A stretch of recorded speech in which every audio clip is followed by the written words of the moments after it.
Hey guys, it's Carl Brown for GuitarLessons365.com. Today we're going to learn how to play Born to Be Wild by Steppenwolf. So let's take a look here. We're going to have a few different riffs here.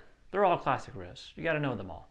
But when we're doing the verse, there's fills that go along with it, and each three verses has a different set of fills. And sometimes he'll use the same, little tiny lick within the verse. But each verse by itself is kind of unique. So we have to look at all that too if you want to be complete, and of course we do. So let's start here with this main riff here first. We're going to start here with this just... Now that requires kind of a long stretch here. But when I'm playing an E major chord here, so I'm borrowing my third finger across the 9th fret on the B, G, and D strings. And I'm playing the 7th fret on the A. Open low E string. Now, the rhythm there, I'm going to slow that down because it's better just to kind of feel it slow. Remember, just keep a constant down-up motion. So you see how I'm muting this with the left hand though. I'm separating the chords, creating the rhythm by releasing the pressure on the strings and then picking them again.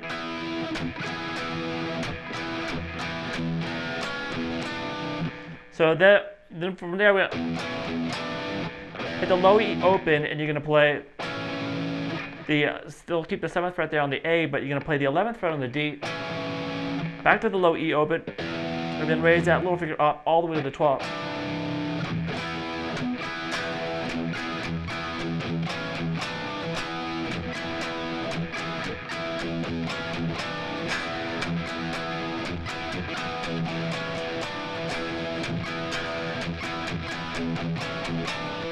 All right, so when the vocals come in, it's kind of a simplified version of that riff.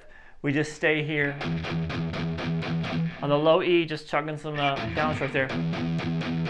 Then back into the chord. And basically the very end of that main riff. So it is.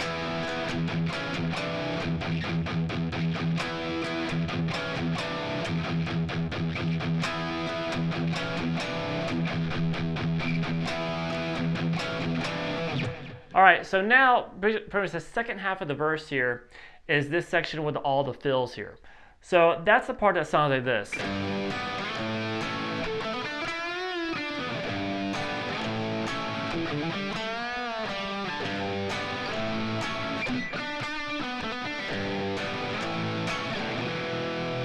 So that was the first verse, well, the first time of playing that riff. So what I'm going to do here is I'm going to show you that now, and I'm going to show you all the three parts individually, and then we'll move on to the rest of the song. Okay, so let's start here. Now it's just a simple bar chord that we're going to be leading into those fills with. Just a simple major bar chord at the 3rd fret, G major, hit the low strings, and then the full chord, and then do the same thing 2 frets higher.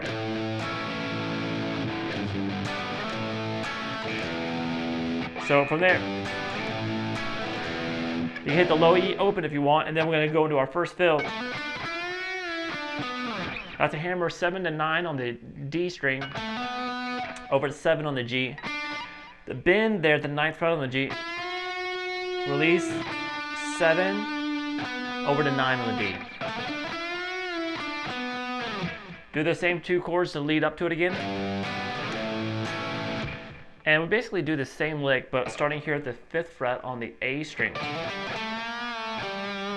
So that's that, and just you don't have to play that the last note we did here. You don't have to play the very last note there. Then back to those 2 chords. Mix it up a little bit here. That's back to the 7th fret here on the G, to 9 on the D, and you're going to end it with a hammer 7 to 9 to 7 on the G. So that's basically 3 licks that they throw in between those 2 chords. So this.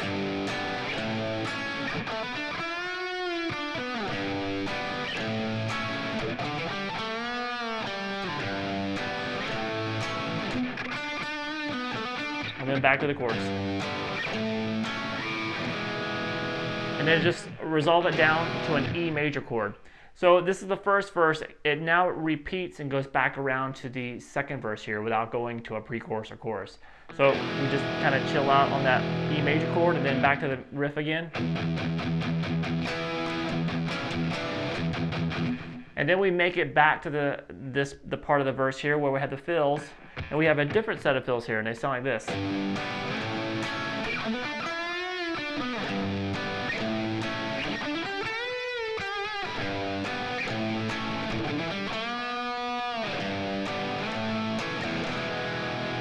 All right, and that actually leads us into the first pre-chorus here. So let me take a look at these fills now. Once again, we're going to start with the same fill we started in the first verse. So it's identical as the first verse. Then those two chords again. Next lick. All right, so that's hammering there at the 12th fret on the D string to the 14th fret. Over to 12 on the G. Bend the 14, back to the 12. Back to these chords. Then we're at the hammer on 5 to 7 on the A, to 5 on the D, then do a long bend there, the 7th fret on the D. So all together for that second verse and its fills.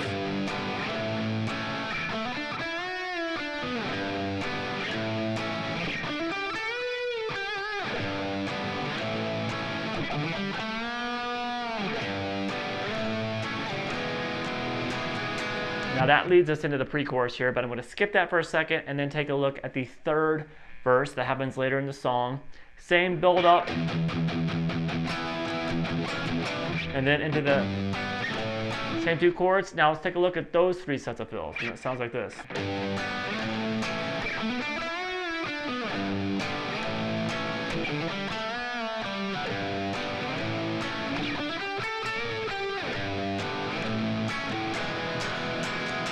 All right, so now this is very similar to the first verse. First two fills are the exact same.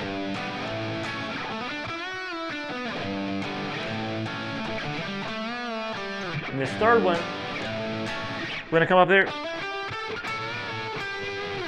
Now, what's going on there? We're gonna play hammer 12 to 14 on the D, then play 12, 14 on the G.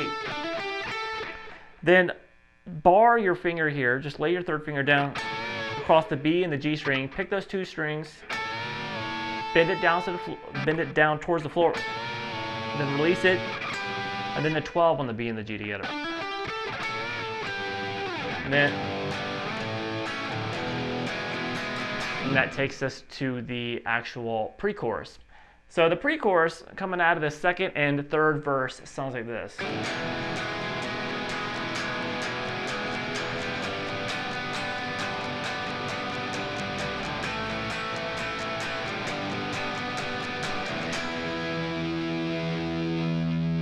All right, so that's just that E major chord.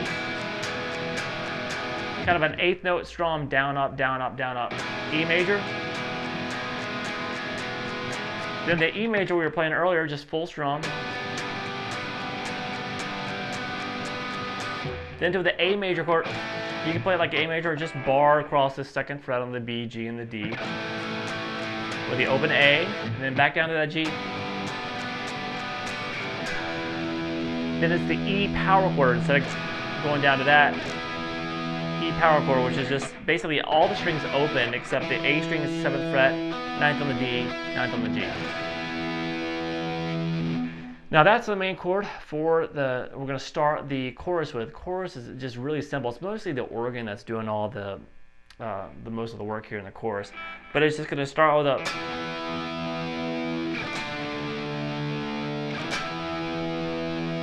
so it's just 7, then 5, then back to 7.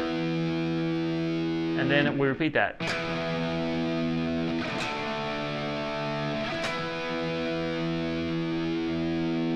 All right, so the only part we have to take a look at now, it happens a couple times in the song.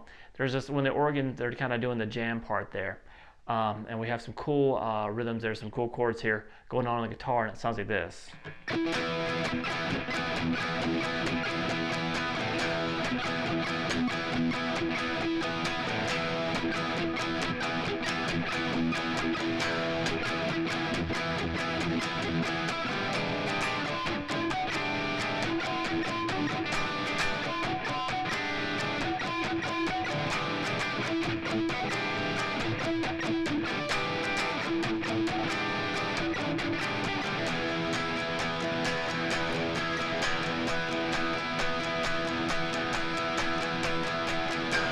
So you get the idea there. So we're basically going to be starting here with this E major chord that we started the main riff.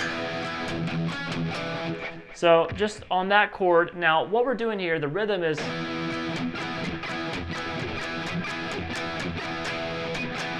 kind of on the upbeats. So you start it, and then you're going to hit the up, and you're going to then mute the fingers down here.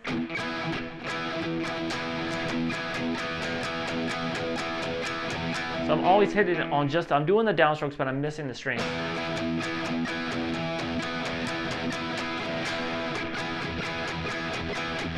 The first down, and then all up.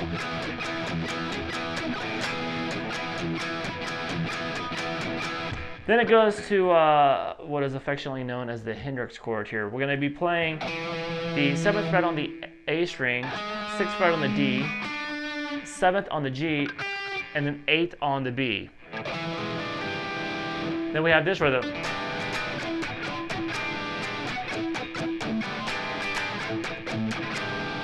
Now once again, I'm doing straight down, up, down, up, down, up, down, up. And I'm obviously muting the strings a lot on a lot of those hits, but so I'll slow this down because this rhythm is easier to learn to just kind of seeing it and hearing it slow and just starting to follow along. So I'll do this for a little bit.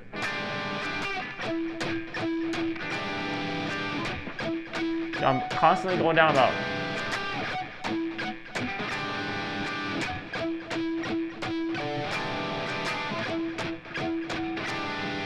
So the last twos were just upstrokes, down, up, down, up, down, up, down, up. And you just want to mute the strings in between it. You're hitting the strings every time, but sometimes they're just being muted by the left hand.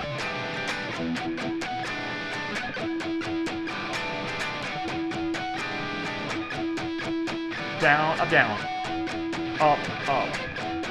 So that should feel natural after a while. Just, you're doing a downstroke or upstroke depending on where your arm is and that momentum. That momentum just keeps going down, up, down, up, down, up, down, up.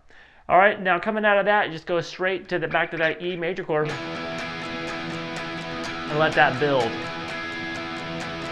Now there's a little guitar slide thing going there.